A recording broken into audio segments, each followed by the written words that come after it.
What's up, Digidestins? This is Kyle D, better known as Ridemyavatar, and today we're going to go over Purple Hybrid, aka Cherubimon deck. This deck is very interesting. It has a lot of twists and turns, and the side deck possibilities are endless with this. So let's dive into the video and let's talk about it. The strengths of this deck is phenomenal. Really strong draw engine and being able to toss dead cards in your hand to fuel the graveyard to possibly pull out later with your other effects. Really solid, very good teching abilities. Eyesmon spam can get extremely scary early or even into the mid game, where all of a sudden one Eyesmon can produce scattered mode can produce two Eyesmons just by its own death. Lost resources kind of being recycled back into your hand really does help out this deck.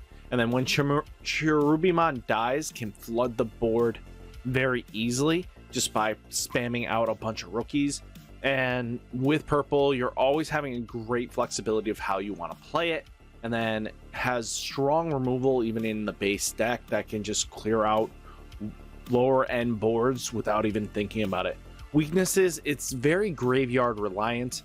Decks that can clear out massive amount of security in one turn really makes us struggle, because if they can clear it out, we're more than likely not going to get caught back up. That early game, if we get hit too hard, we're kind of screwed. Deck is slow to start up at times. There's just a lot of combo pieces that you need to start fueling into your graveyard pretty quickly, but there are times when it can just go really quickly because you have the right hand in optimization, and the deck can deck out very easily. There's just no way around it. It's purple, you're discarding cards, you're drawing a lot, you're just going through your deck a lot quicker and filtering. It just comes with the territory of purple.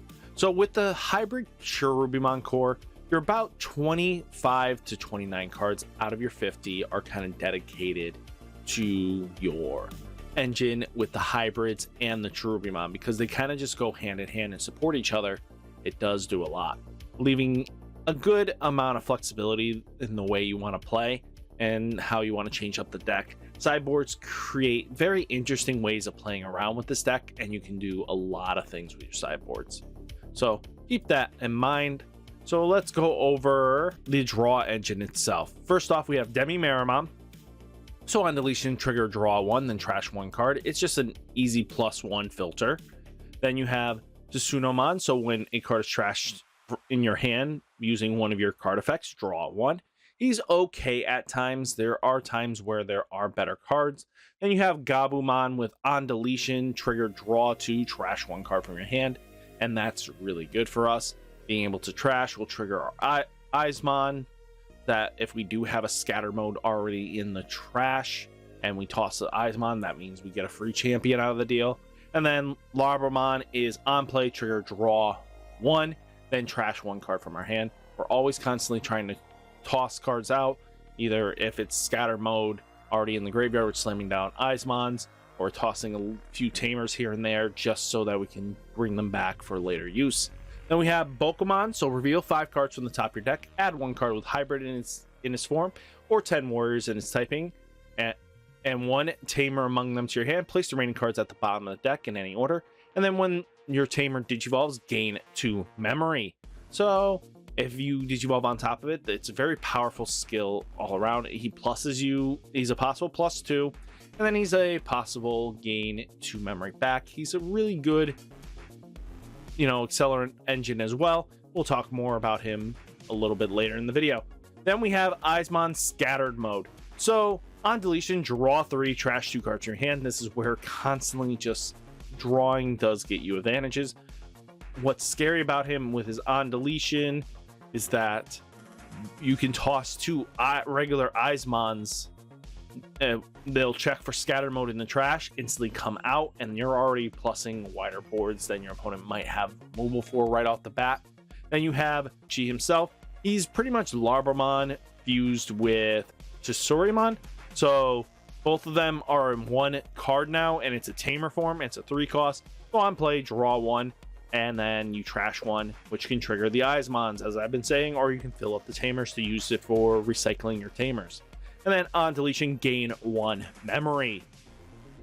which is really nice because that gain 1 memory can mean that we get more plays and we could win the game by just digivolving on hybrid on Tamer and win for game there. Let's talk about removal.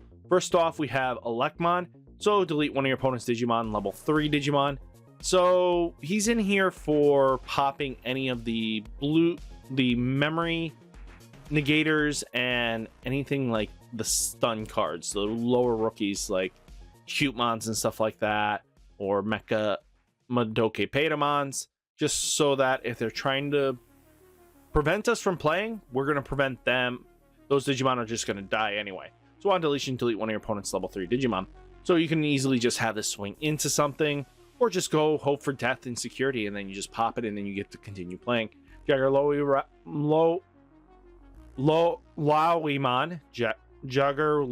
Loweemon is very interesting because, as I mentioned earlier, just there for its retaliation, being able to trade off with itself, can help proc many effects. Then we have our big boss Digimon himself.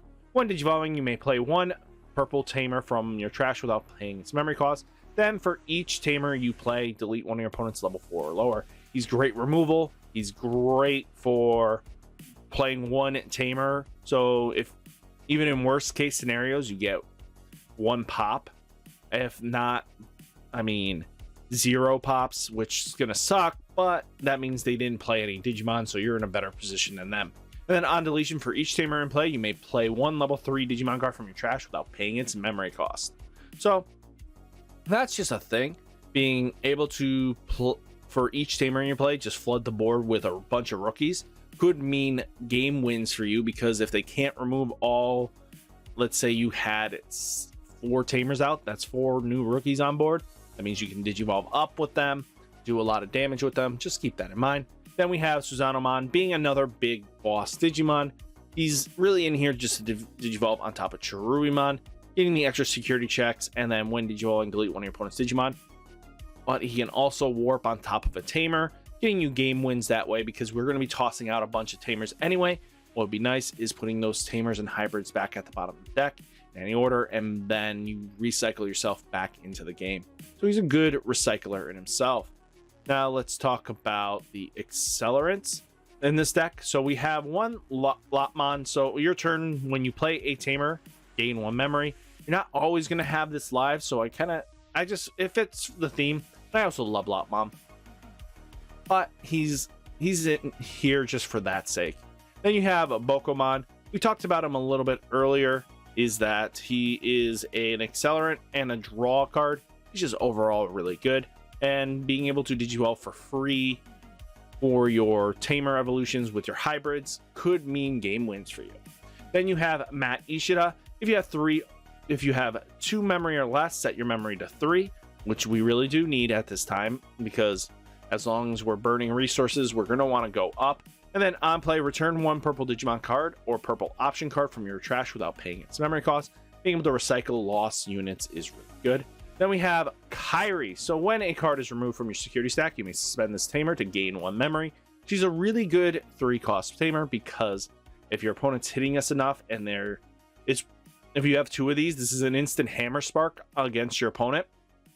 And that means it passes turn, and that could trigger your mat, instantly going to 3. And boom, you're in a better spot, or it shuts down their opponent's advances, because 1 lost security means that you're removing all their memory. You're going to give them like 1 memory to play with. If they had 3, if they didn't do anything else, they're instantly going to go down to 1. And then what are they going to really do? Then you have Kanochi, being that draw and on deletion gain a memory. He's great in the filter. He's great as gaining the memory. He's just really good card all around. Let's talk about the support, guys. We have Gazimon, being able to shut down anything that is a hammer spark, memory boosters, anything like that. Being able to shut those down really can give us the competitive edge, because now it slows them down, and that means we could possibly get ahead of them. So just shutting those down really does mean a lot to us. Then we have Loweemon, being able to digivolve on top of our tamers, especially comboed in with Bokomon. Being able to digivolve for free is really good. Just generic Digivolve on top of and swing for game kind of status card. Then we have Eyesmon. We were talking about this card. It's great support with scatter mode because when you trash this card in your hand using one of your effects, Eyesmon scatter mode in trash, you may play this card without paying its memory card.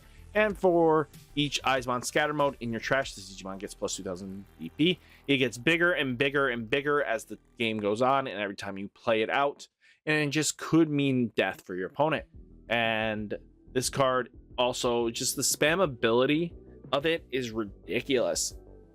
Especially if you can recycle it with a few other cards, and then your opponent is just really struggling to keep up because it's so easy to toss an Eyesmon for a cost if you're just going to play it on the board for nothing, and that's going to get you game wins. Then you have Antylamon. So when Digivolving, you may play one purple Tamer card without paying its memory cost of 3 or less from your trash without paying its memory cost. So, I mean, the only card it can't grab is the Matt Ishida, but we can grab our Karis and our Kanochis. So that allows us to fill the board a little bit and keep up consistency wise. Then we have Rhihimon. So this card is a fusion between the beast form and the human form. So this card becomes really powerful. So it can Digivolve on top of a Digimon with a Tamer or 2 less, so it instantly becomes 1. And then on deletion, if you have a card with hybrid in its form, is in this Digimon's Digievolution card, you may play one purple Tamer card from your trash without paying its memory cost, allowing us to go that extra mile of getting us fuel for our Cherubimon plays. Let's talk about Cherubimon. When Digivolving, you may play one purple. We already discussed Cherubimon's effect. He is a powerful Digimon, so instead of just reading off on him, so we know that he's going to play a bunch of level 3 Digimon, and then he's going to pop for every Tamer when Digivolving. So he feels his own effects. He's kind of just this own synergy, and he's a really great boss Digimon. Then we have Calling from Darkness. Delete one of your Digimon, then return up to 2 Digimon with a cards, 2 purple Digimon cards from your trash from your hand. So this can work with Cherubimon. So Cherubimon can, if you want Cherubimon just to die, you can spam the board, return 2 Eyesmons, and then if you had a way of killing off your Digimon or anything else like that, you would instantly pop one of those, trigger the discard effects of any of those, or even just 2 Labramons, because the on plays do work. And 2 Labramon triggered, discard the Eyesmon. Now you have, let's say, 3 Tamers out, 2 Labras, 1 random Digimon, and then you grab the 2 Eyesmons. Now you can discard for the Labras, and boom, now 2 Eyesmons come back because there was a scatter mode in your trash. Now that's 5 Digimon on board your opponent has to answer for. Then you have Matt Ishida. It's just recycling the Digimon. We've already talked about it. It's just a really good strong card. Tsunomon just being able to cycle back everything, and he's just a great powerful Digimon in all. Now let's talk about some of the sideboard you can possibly tech. You can go right into an Omnimon Titanmon with some high options. These are just a basic tech option style sideboard. Sword Defeat, really good against security control. Anything else like that is what we want to kind of use it for. We have, you know, Fly Bullet just to pop level 6s, get them out of here, especially when it goes off in security. And then Schwartz Legerts can clear boards at times depending on the matchup, especially being able to kill for every Tamer and Hybrid on board. You can clear out a full board easily, and that could win you the game. Titanmon is in here just for a very powerful boss Digimon that can just make it hyper aggro for you, because he can check 2 securities on his own, and then just tossing an Eyesmon out can help you build up your stack again. So keep that in mind. It's just how you want to play it. And then let's talk about the Lopmon hybrid smokescreen style. So Lopmon Chaos Mode is really a great boss Digimon because it's just able to pop a Tamer or a level 6 or lower Digimon when it comes out into play. So it can really do a lot of damage, especially if timed right with Ultimate Sacrifice. So Ultimate Sacrifice, play 1 purple level 5 Digimon card from your trash without paying its memory cost. Then if you have 10 or more cards in your trash, you play 1 Digimon card with Lopmon in its same name without paying its memory cost instead. So you're going to be either playing regular Lopmon, Chaos Mode, or any Digimon you need. But you're probably going to mostly go for Chaos Mode to pop most Tamers in those matchups. But Lucimon's really scary because if you combo this off with Cherubimon, you're going to be able to recover a bunch of cards too. So if Cherubimon pops and you're playing this Lucimon engine, you put it in, you can remove the hybrid engine from it, lowering the count, and just leave like Jagger Loweemon, and then put in the Ultimate Sacrifice, Chaos Mode, and Lucimon in. That's 10 cards swapped in, 10 cards out. And then now your opponent has to deal with Lucimon, Chaos Mode, and Ultimate Sacrifice in a Tamer hybrid matchup that might win you the game just because of how powerful its removal is. So, what do you guys think? Let me know down in the comments what you think of Cherubimon deck profile, and I'll catch you in the next video. Peace!